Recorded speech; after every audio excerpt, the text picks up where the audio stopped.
Hello friends, education मस्ती में आप सभी का स्वागत है। और आज हम लोग देखने जा रहे हैं भारती भवन का एक्सरसाइज 1A का क्वेश्चन।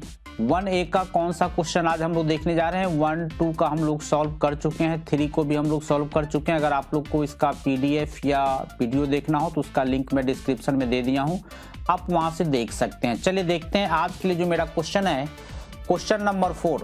क्वेश्चन नंबर 4 में क्या कहा जा रहा है ये थोड़ा सा देखिए।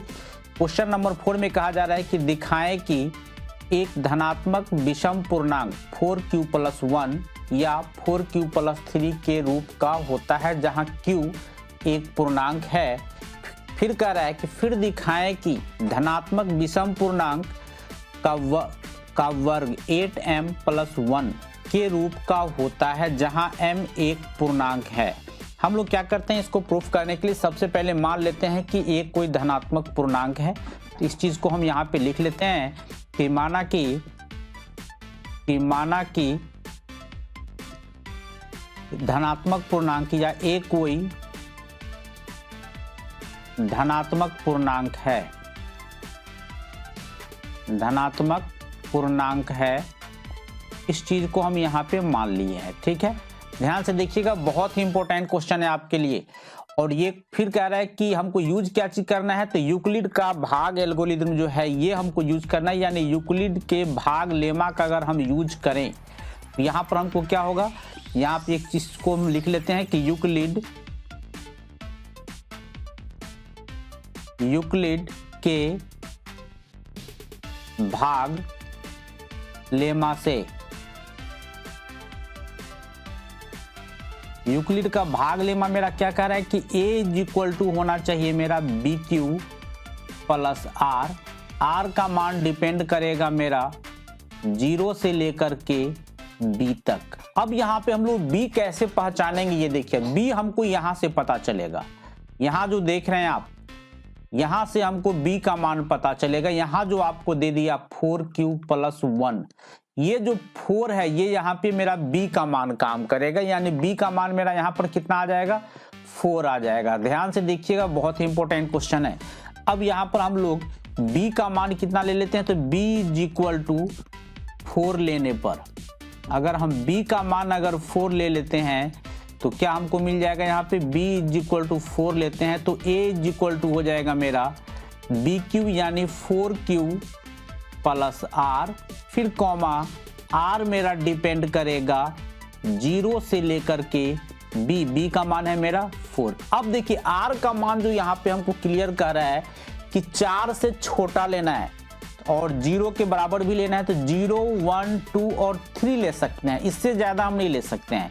यानी R बराबर हम लोग क्या लिख सकते हैं, 0, 1, 2 और 3, इतना ही ले सकते हैं। इससे ज्यादा हम ले ही नहीं सकते, क्योंकि कह रहा है कि 4 से छोटा लेना है। अब हम लोग यहाँ पे सबसे पहले अगर यदि R बराबर हम अगर 0 ले ले तो क्या हो जाएगा मेरा, तो मेरा हो जाएगा A 4q + 0, यानी ये हो गया मेरा 4q। यहाँ से हम यहाँ मान डाल रहे हैं, ध्यान से देखिएगा, यहाँ पर मान डाले हैं, ठीक है, यहाँ मान डाल दिए हैं। अब यहाँ पे देखिए क्या हो गया मेरा, फिर ये आ गया। फिर अब हम लोग ले लेते हैं R बराबर 1 ले लेते हैं। अब हम लोग यहाँ पे लिखते हैं कि यदि R बराबर अगर 1 ले ले तो A बराबर मेरा क्या हो जाएगा, 4q+1 हो जाएगा। फिर यदि R बराबर अगर हम 2 ले ले तो A बराबर मेरा क्या हो जाएगा, 4q+2 हो जाएगा। फिर यदि R बराबर अगर हम 3 ले ले तो A बराबर क्या हो जाएगा मेरा, 4q+3 हो जाएगा। अब देखिए यहाँ पर हमको प्रूफ क्या करना है, यहाँ पर हमको सबसे बड़ी बात यहाँ लिख दिया है, विषम पूर्णांक की बात हो रही। तो विषम मेरा कौन होगा, विषम मेरा हो जाएगा कौन, यहाँ पे विषम की गौर कीजिए तो यहाँ पे जिसके लास्ट में यहाँ पे 1 है और 3 है, ये दोनों मेरा विषम हो जाएगा, ठीक है। यानी 4q+1 और 4q+3 ये दोनों जो है मेरा क्या हो जाएगा, विषम हो जाएगा। यानी यहाँ पे हम लिख सकते हैं कि ये जो है मेरा क्या चीज है, चूंकि q एक पूर्णांक है तो चूंकि यहाँ पे आप लिखना चाह रहे हैं तो लिख सकते हैं, चूंकि क्वेश्चन में यहाँ लिखा हुआ है कि q क्या है, एक पूर्णांक है, तो चूंकि Q एक पूर्णांक है,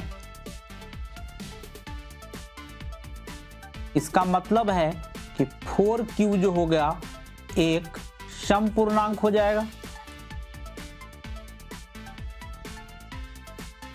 4Q मेरा क्या हो जाएगा, सम पूर्णांक होगा। अब यहाँ पे 4Q जो मेरा सम पूर्णांक होगा तो अब क्या हो जाएगा 4Q प्लस 1 और या 4Q प्लस 3, ये क्या हो जाएगा मेरा विषम पूर्णांक हो जाएगा, पूर्णांक होगा जो हमको प्रूफ करना है। ठीक है, क्योंकि सम में अगर हम विषम जोड़ दें तो विषम हमको मिल जाएगा। एक चीज हमको प्रूफ हो चुका है, इतना प्रूफ हो गया। ठीक है, अब हम लोग इस पर आते हैं। यहां पर देखिए, अब यहां पर हमको क्या लिखा है कि अब ये जो हमको विषम पूर्णांक आया, विषम पूर्णांक कौन कौन आया, तो विषम पूर्णांक मेरा यहां पर जो 2 पीस आया, यहां पर ये 4Q प्लस 1, एक ये आया और दूसरा ये आया। इसका अगर वर्ग करें तो ये मेरा 8m प्लस 1 के रूप का होगा। ठीक है, तो इसके लिए अब क्या करते हैं, अब यहाँ पे देखिए, अब अगर चूंकि a इज इक्वल टू है मेरा 4Q प्लस 1, ध्यान से देखिएगा, वर्ग करे तो मेरा क्या हो जाएगा a स्क्वायर हो जाएगा। ये मेरा हो गया 4Q प्लस 1 का होल स्क्वायर हो गया। यहाँ पर हमको अब a प्लस बी का होल स्क्वायर लगा देना है, तो a प्लस बी का अगर होल स्क्वायर लगा दे तो ये मेरा हो जाएगा a स्क्वायर यानी 4Q का स्क्वायर। ध्यान से समझिएगा, कोई दिक्कत हो तो कमेंट कर दीजिएगा, साथ में चैनल पे नए हैं जरूर सब्सक्राइब कर लीजिएगा, लाइक कर दीजिएगा और दोस्तों में अधिक से अधिक शेयर करते रहिएगा ताकि सभी को इस चीज की जानकारी मिल सके। ठीक है, तो यहाँ पे हो गया मेरा a स्क्वायर प्लस 2, a की जगह है मेरा 4Q, b की जगह है 1 प्लस b स्क्वायर तो 1 का स्क्वायर। ये हो गया मेरा 16Q square plus 8Q plus 1। अगर इस दोनों में अगर हम कॉमन देखें तो 8 मेरा कॉमन यहाँ ले लेते हैं, 8 दूना 16, 2Q स्क्वायर प्लस Q और प्लस 1। अब यहाँ पे हो गया मेरा 8 और इस सब के बदले में हम यहाँ पे मान लेते हैं m प्लस 1, जहां लिख देंगे हम लोग कि जहां m इज इक्वल टू हो गया मेरा m बराबर हम किसको मान लिए हैं, तो 2Q स्क्वायर प्लस Q को हमने मान लिया है। ठीक है, एक चीज हो गया मेरा प्रूफ। अब दूसरा इसको प्रूफ करना है, 4Q प्लस 3 को प्रूफ करना है। 4Q प्लस 3 को प्रूफ करने के लिए हम लोग नेक्स्ट पेज में आते हैं, थोड़ा ध्यान से देखिएगा और वीडियो को लास्ट तक जरूर देखिएगा। अब a इज इक्वल टू जो सेकेंड स्टेप में था मेरा कि 4Q प्लस 3 था, फिर अगर इसका हम वर्ग करें तो a square is equal to हो जाएगा मेरा 4Q प्लस 3 का स्क्वायर। ठीक है, अब यहाँ पे फिर हम लोग a प्लस बी का होल स्क्वायर लगा देते हैं। ये मेरा हो गया 4Q का square, a square plus 2, a की जगह पर है मेरा 4Q और b की जगह पर है मेरा 3 प्लस b स्क्वायर तो 3 का स्क्वायर हमने लगा दिया। अब यहाँ पे देखा जाए तो 4Q का स्क्वायर ये हो गया मेरा 16Q स्क्वायर प्लस ये हो गया मेरा 4 दूना 8 तिरिक 24Q हो गया मेरा, फिर यहाँ पे प्लस 9 हो गया। अब यहाँ पे थोड़ा सा खेल है, थोड़ा सा ध्यान से देखिएगा, 16Q square plus 24Q plus 9 के बदले हम लिख सकते हैं 8 प्लस 1 और अब इस सब में हम 8 को कॉमन ले लेते हैं, तब मेरा क्या हो जाएगा, यहाँ पे 8 अगर ले ले तो यहाँ पे हो गया मेरा 2Q square plus 3Q plus 1 अब प्लस 1 बचा। अब यहाँ पे हम लोग 8 और इस सब के बदले में इसके बदले में हम मान लेते हैं m प्लस 1।